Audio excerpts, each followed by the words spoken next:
Good evening. I hope you've had a great day today. Welcome to BVJ's Bedtime Stories. I'm BigVoicejay, and this is the show where we get you ready for a good night's sleep with public domain short stories just for you. Links to all the stories can be found in the show notes at bedtimewithbvj.com. And if you'd like to support the show, there's a Buy Me a Coffee link in every post. Tonight we continue our story, The Wind in the Willows, by Kenneth Grahame. Chapter 6, Mr. Toad. It was a bright morning in the early part of summer. The river had resumed its wonted banks and its accustomed pace, and the hot sun seemed to be pulling everything green and bushy and spiky up out of the earth towards him as if by strings. The mole and the water rat had been up since dawn, very busy on matters connected with boats and the opening of the boating season, painting and varnishing, mending paddles, repairing cushions, hunting for missing boat hooks, and so on, and were finishing breakfast in their little parlor and eagerly discussing their plans for the day, when a heavy knock sounded at the door. "Bother," said the rat, all over egg. "See who it is, Mole, like a good chap, since you've finished." The mole went to attend the summons, and the rat heard him utter a cry of surprise. Then he flung the parlor door open and announced with much importance, "Mr. Badger!" This was a wonderful thing indeed, that the badger should pay a formal call on them, or indeed on anybody. He generally had to be caught, if you wanted him badly, as he slipped quietly along a hedgerow of an early morning or a late evening, or else hunted up in his own house in the middle of the wood, which was a serious undertaking. The badger strode heavily into the room and stood looking at the two animals with an expression full of seriousness. The rat let his egg spoon fall on the tablecloth and sat open-mouthed.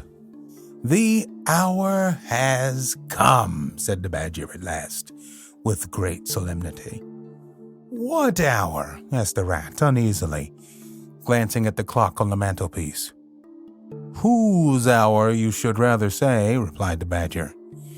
"Why, Toad's hour. The hour of Toad. I said I would take him in hand as soon as the winter was well over, and I'm going to take him in hand today." "Toad's hour, of course," cried the mole delightedly. "Hooray, I remember now.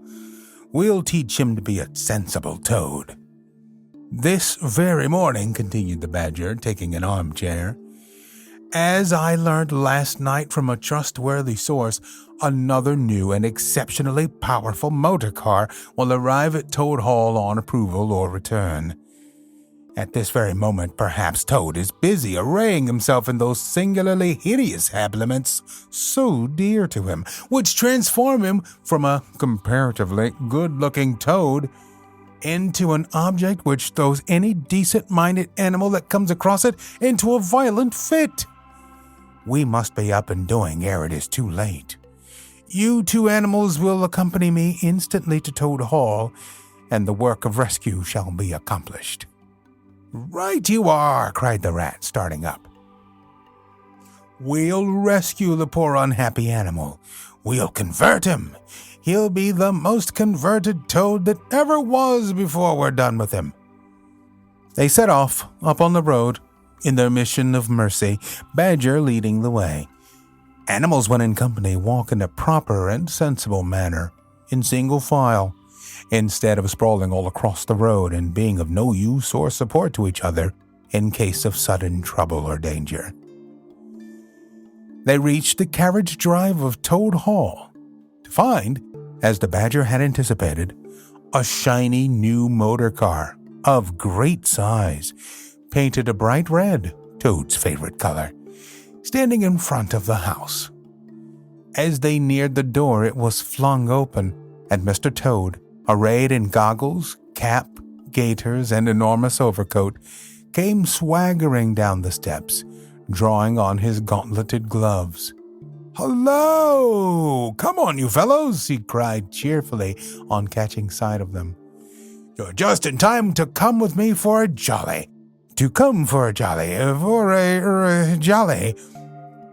His hearty accents faltered and fell away as he noticed a stern, unbending look on the countenances of his silent friends, and his invitation remained unfinished.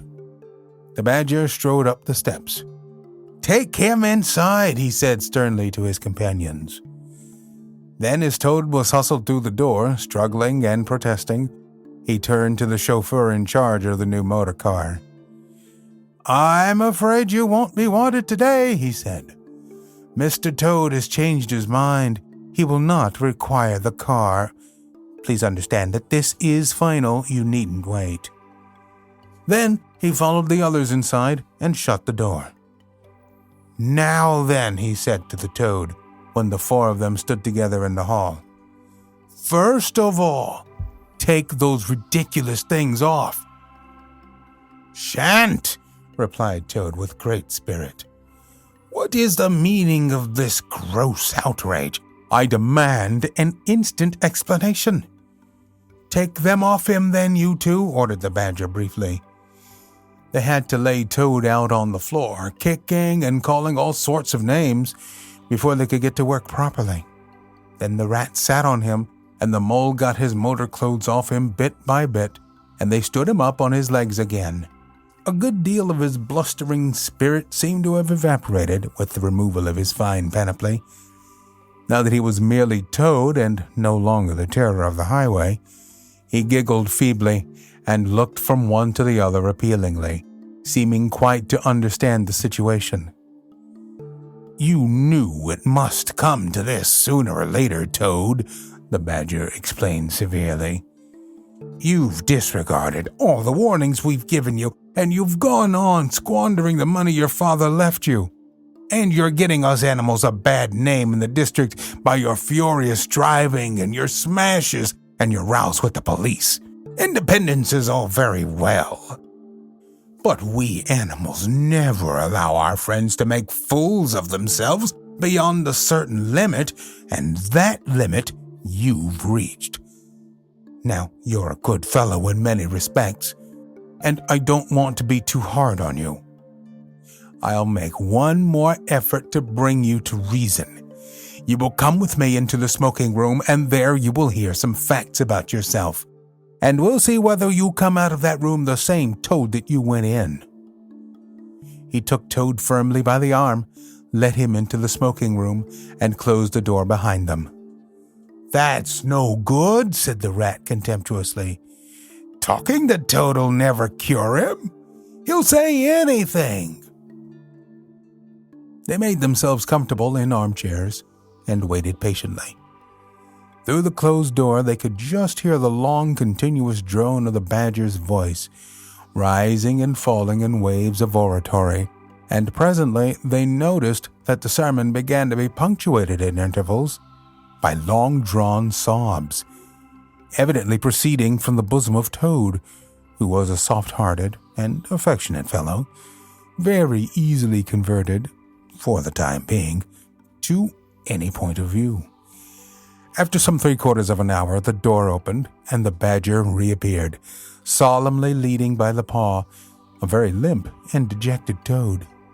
His skin hung baggily about him, his legs wobbled, and his cheeks were furrowed by the tears so plentifully called forth by the badger's moving discourse.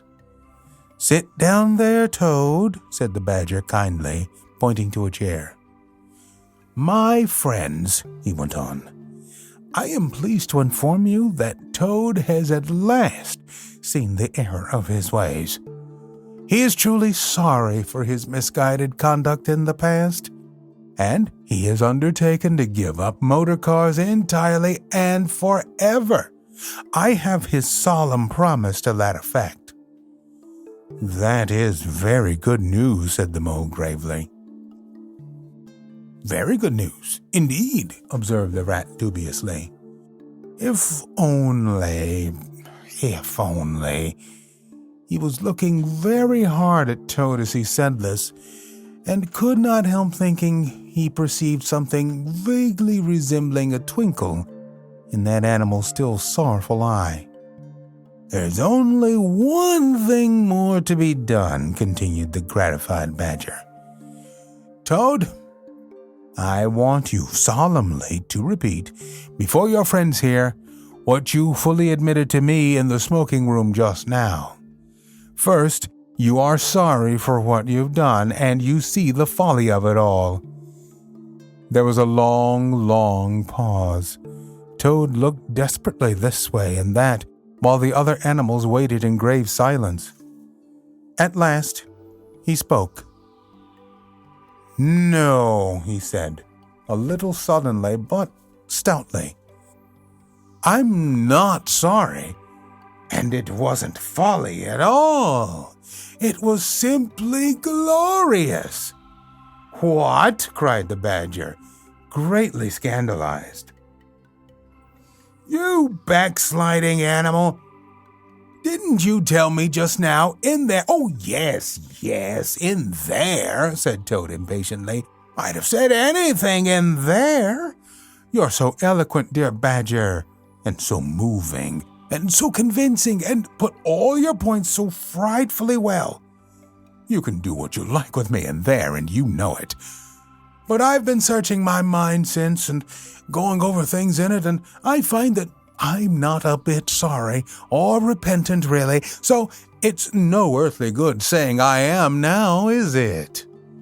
"Then you don't promise," said the badger, "never to touch a motor car again?" "Certainly not," replied Toad emphatically. "On the contrary, I faithfully promise that the very first motor car I see, boop, boop, off I go in it. Ha ha." "Told you so, didn't I?" observed the rat to the mole. "Very well then," said the badger firmly, rising to his feet. "Since you won't yield to persuasion, we'll try what force can do. I feared it would come to this all along. You've often asked us three to come and stay with you, Toad, in this handsome house of yours. Well, now we're going to. When we've converted you to a proper point of view, we may quit, but not before. Take him upstairs, you two, and lock him up in his bedroom while we arrange matters between ourselves."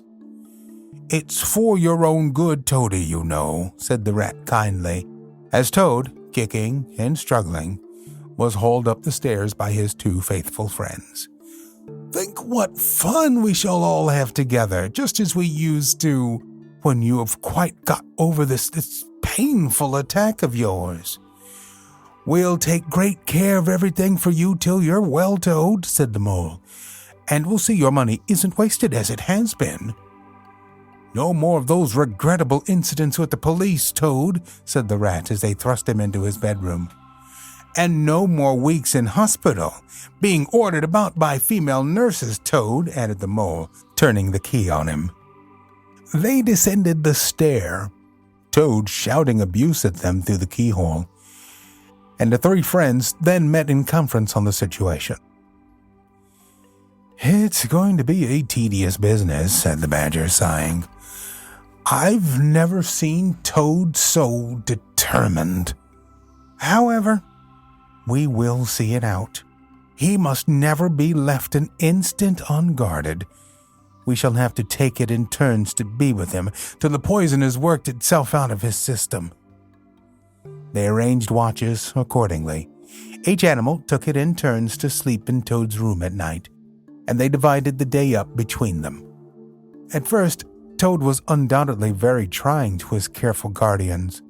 When his violent paroxysms possessed him, he would arrange bedroom chairs in rude resemblance of a motor car, and would crouch on the foremost of them, bent forward and staring fixedly ahead, making uncouth and ghastly noises, till the climax was reached, when, turning a complete somersault, he would lie prostrate amidst the ruins of the chairs, apparently completely satisfied for the moment. As time passed, however, These painful seizures became less frequent, and his friends strove to divert his mind into fresh channels. But his interest in other matters did not seem to revive, and he grew apparently languid and depressed. One fine morning, the rat, whose turn it was to go on duty, went upstairs to relieve Badger, whom he found fidgeting, to be off and stretch his legs in a long ramble round his wood and down his earths and burrows. "Toad's still in bed," he told the rat outside the door. "Can't get much out of him except, leave him alone. He wants nothing. Perhaps he'll be better presently. It may pass off in time. Don't be unduly anxious," and so on. "Now, you look out, rat. When Toad's quiet and submissive and playing at being the hero of a Sunday school prize, then he's at his artfulest. There's sure to be something up. I know him. Well, now I must be off. How are you today, old chap?" inquired the rat cheerfully as he approached Toad's bedside. He had to wait some minutes for an answer. At last, a feeble voice replied, "Thank you so much, dear Ratty. So good of you to inquire. But first, tell me how you are yourself and the excellent Mole." "Oh, we're all right," replied the rat. "Mole," he added incautiously, "is going out for a run round with Badger. They'll be out till luncheon time, so you and I will spend a pleasant morning together, and I'll do my best to amuse you. Now jump up, there's a good fellow, and don't lie moping there on a fine morning like this." "Dear, kind rat," murmured Toad. "How little you realize my condition, and how very far I am from jumping up now, if ever. But do not trouble about me. I hate being a burden to my friends, and I do not expect to be one much longer. Indeed, I almost hope not." "Well, I hope not too," said the rat heartily. "You've been a fine bother to us all this time, and I'm glad to hear it's going to stop. And in weather like this, and the boating season just beginning? It's too bad of you, Toad. It isn't the trouble we mind, but you're making us mitch such an awful lot." "I'm afraid it is the trouble you mind, though," said the Toad languidly. "I can quite understand it. It's natural enough. You're tired of bothering about me. I mustn't ask you to do anything further. I'm a nuisance, I know." "You are indeed," said the rat. "But I tell you, I'd take any trouble on earth for you, if only you'd be a sensible animal." "If I thought that, Ratty," murmured Toad, more feebly than ever, "then I would beg you for the last time, probably, to step round to the village as quickly as possible. Even now it may be too late, and fetch the doctor. But don't you bother, it's only a trouble, and perhaps we may as well let things take their course." "Why, what do you want a doctor for?" inquired the rat, coming closer and examining him. He certainly lay very still and flat, and his voice was weaker and his manner much changed. "Surely you have noticed of late," murmured Toad. "But no, why should you? Noticing things is only a trouble. Tomorrow, indeed, you may be saying to yourself, 'Oh, if only I had noticed sooner, if only I had done something.' But no, it's a trouble, never mind. Forget that I asked." "Look here, old man," said the rat, beginning to get rather alarmed. "Of course I'll fetch a doctor to you if you really think you want him, but you can hardly be bad enough for that yet. Let's talk about something else." "I fear, dear friend," said Toad with a sad smile, that talk can do little in a case like this, or doctors either for that matter. Still, one must grasp at the slightest straw. And, by the way, while you are about it, I hate to give you additional trouble, but I happen to remember that you will pass the door. Would you mind at the same time asking the lawyer to step up? It would be a convenience to me, and there are moments, perhaps I should say there is a moment, when one must face disagreeable tasks, at whatever cost, to exhausted nature. A lawyer? Oh, he must be really bad, the affrighted rat said to himself, as he hurried from the room, not forgetting, however, to lock the door carefully behind him. Outside, he stopped to consider. The other two were far away, and he had no one to consult. It's best to be on the safe side, he said on reflection.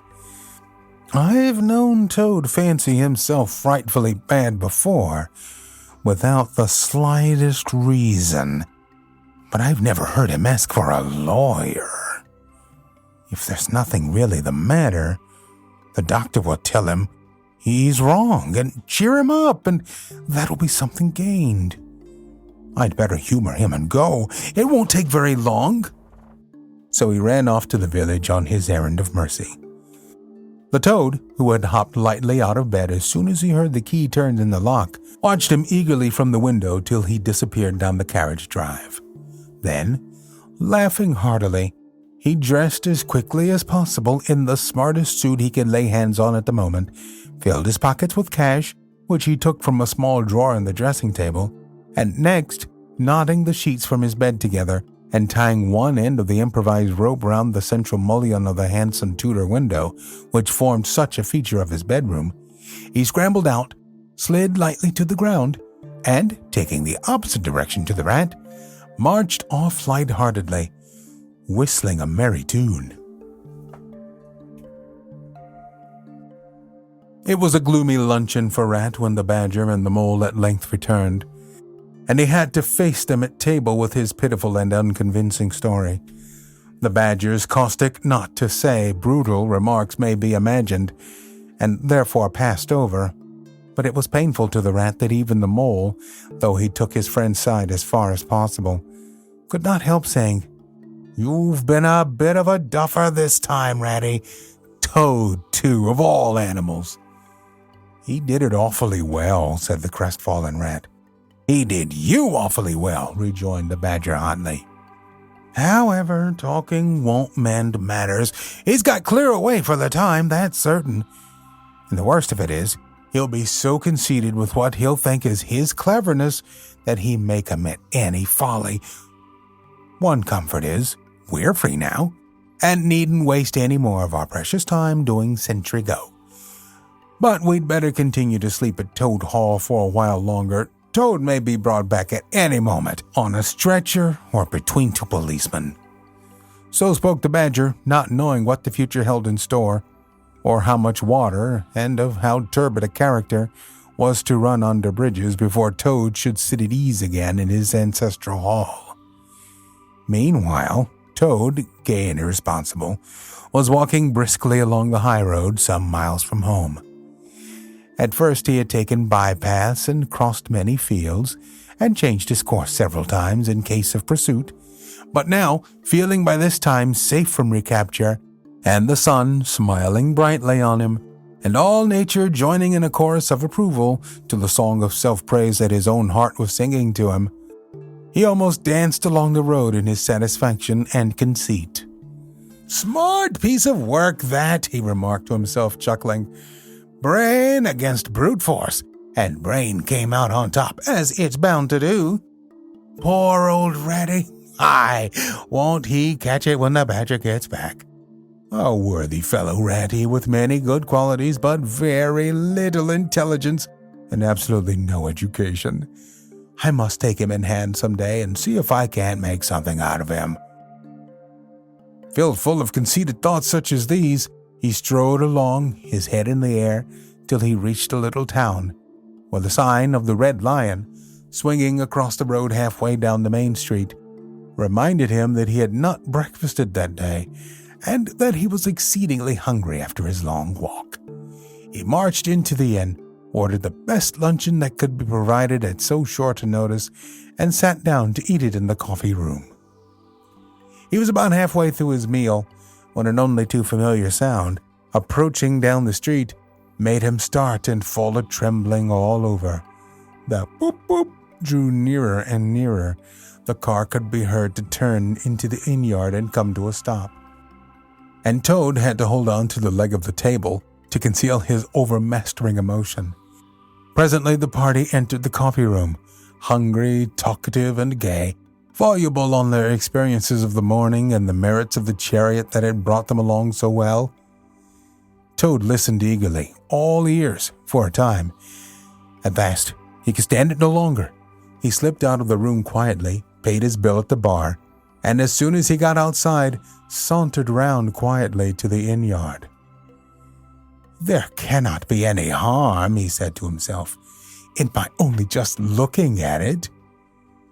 The car stood in the middle of the yard, quite unattended, the stable helps and other hangers-on being all at their dinner. Toad walked slowly round it, inspecting, criticizing, musing deeply. "I wonder," he said to himself presently, "I wonder if this sort of car starts easily." Next moment, hardly knowing how it came about, he found he had hold of the handle and was turning it. As the familiar sound broke forth, the old passion seized on Toad and completely mastered him, body and soul. As if in a dream, he found himself somehow seated in the driver's seat. As if in a dream, he pulled the lever and swung the car round the yard and out through the archway. And, as if in a dream, all sense of right and wrong, all fear of obvious consequences, seemed temporarily suspended. He increased his pace, and as the car devoured the street and leapt forth on the high road to the open country, he was only conscious that he was Toad once more, Toad at his best and brightest, Toad the terror, the traffic queller, the lord of the lone trail, before whom all must give way or be smitten into nothingness and everlasting night. He chanted as he flew, and the car responded with sonorous drone. The miles were eaten up under him as he sped, he knew not whither, fulfilling his instincts, living his hour, reckless of what might come to him. "To my mind," observed the chairman of the bench of magistrates cheerfully, "the only difficulty that presents itself in this otherwise very clear case is, how can we possibly make it sufficiently hot for the incorrigible rogue and hardened ruffian whom we see cowering in the dock before us? Let me see. He has been found guilty on the clearest evidence, first, of stealing a valuable motor car, secondly, of driving to the public danger, and thirdly, of gross impertinence to the rural police. Mr. Clerk, will you tell us, please, what is the very stiffest penalty we can impose for each of these offenses? Without, of course, giving the prisoner the benefit of any doubt, because there isn't any." The clerk scratched his nose with his pen. "Some people would consider," he observed, "that stealing the motor car was the worst offense, and so it is. But cheeking the police undoubtedly carries the severest penalty, and so it ought. Supposing you were to say 12 months for the theft, which is mild, and 3 years for the furious driving, which is lenient, and 15 years for the cheek, which was pretty bad sort of cheek, judging by what we've heard from the witness box. Even if you only believe 1/10 part of what you heard, and I never believe more myself, those figures, if added correctly, tot up to 19 years. "First rate," said the chairman. "So you'd better make it around 20 years and be on the safe side," concluded the clerk. "An excellent suggestion," said the chairman approvingly. "Prisoner, pull yourself together and try to stand up straight. It's going to be 20 years for you this time. And mind, if you appear before us again, upon any charge whatsoever, we shall have to deal with you very seriously."